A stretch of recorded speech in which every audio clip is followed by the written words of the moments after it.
part1.com.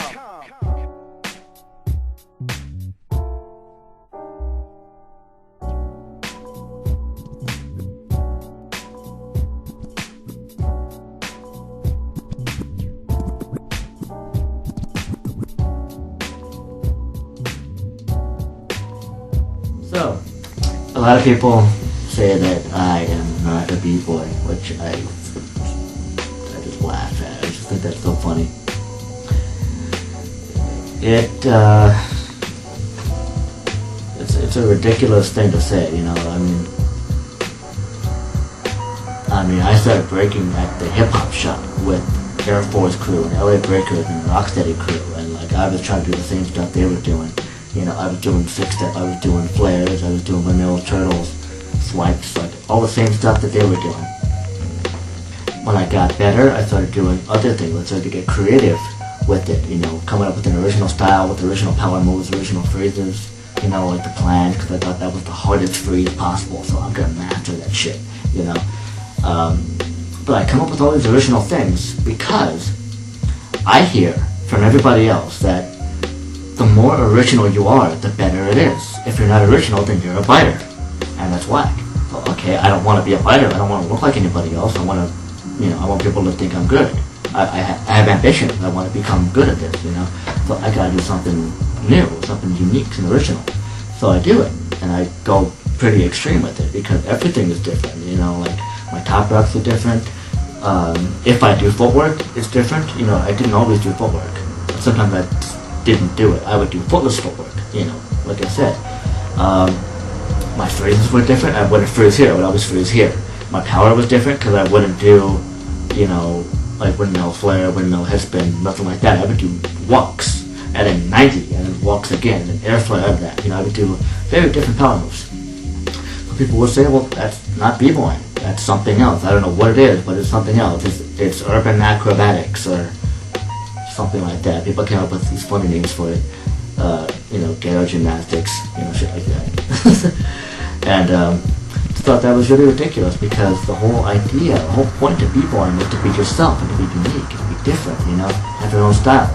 And I had my own style. I still have my own style, you know, but I got a lot of hate for that, which is unfortunate. And so, you know, couldn't figure it out. Really couldn't figure it out. So I started to really understand the thought behind the thought, if you know what I mean. You know, the thought that you don't actually express, but it's the thought that creates the thoughts that you do express, that you do talk about, you do write down. You know, there's these inner thoughts, these subconscious thoughts that people have, and that's where our conscious thoughts come from. So there was these conscious thoughts, subconscious thoughts that some people had that said, we own this dance. We created this dance, or our friends or our teachers, whatever, created this dance. So we own this dance. Therefore, we determine what the dance is. We determine the boundaries of the dance. We determine what goes in those boundaries, and we decide that anything outside of those boundaries that we set is not part of the dance. So it becomes a control issue. It becomes an issue of people saying, this is my baby and I'm not going to let anybody else touch it. It has to be done the way I say it has to be done, or it's not done at all. It's something else. It's like ballet. You know, you're not going to add anything new to ballet. I don't care how good you get. Even Baryshnikov doesn't add new moves to ballet. It's just ballet. It's always going to be ballet. You're never going to change it.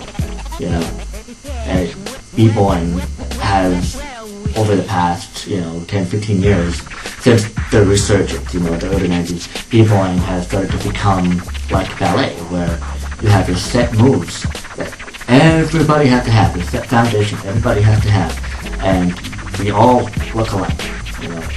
You have that set foundation, set style with the same six-step, the same baby freeze, chair freeze, the same top rocks and everything, the same attitude. Everyone starts to look alike. We start to look like ballet dancers, and not interesting. Not interesting. Granted, the other side of the argument is that if you do restrict the dance that way, then people start to get really good at just those few moves. Like if you say the dance is only 5 moves, and everyone does those 5 moves for 10 years, they're gonna get really good at those 5 moves. They're gonna look unbelievable, much better than somebody who does them for half a year, you know. So that's a good argument, sure. But there's so much more, you know, there's so much more. I started to think about the roots of the dance, where the dance came from, you know, what was going on in the minds of the very first b-boys that ever started breaking to breakbeats, you know, in the 70s, 1973, they say it was the year b-boying was born, as far as I know. And I've never talked to these people, I don't know who they are or what they would say, but I would imagine what went through their minds. And just think, they're hearing music, they're listening to it, they're feeling it, they're dancing, and they're responding to it because it inspires them. It compels them to respond a certain way, to move a certain way. And if it gets really high, it's like, oh, start jumping around, maybe even do a handspring or a cartwheel, you know, and then drop to the floor and do some crazy thing on the floor, and jump right back up, you know, and it becomes like a very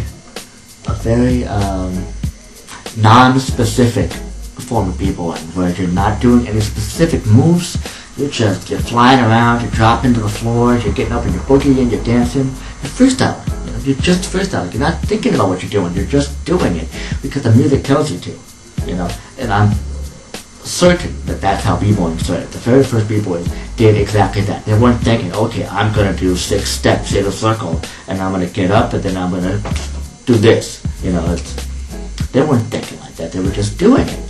They weren't thinking, I'm going to create a dance, a new dance, and then the whole world's going to do it. You know, they weren't thinking about that. They were just trying to dance and have fun at a club, you know.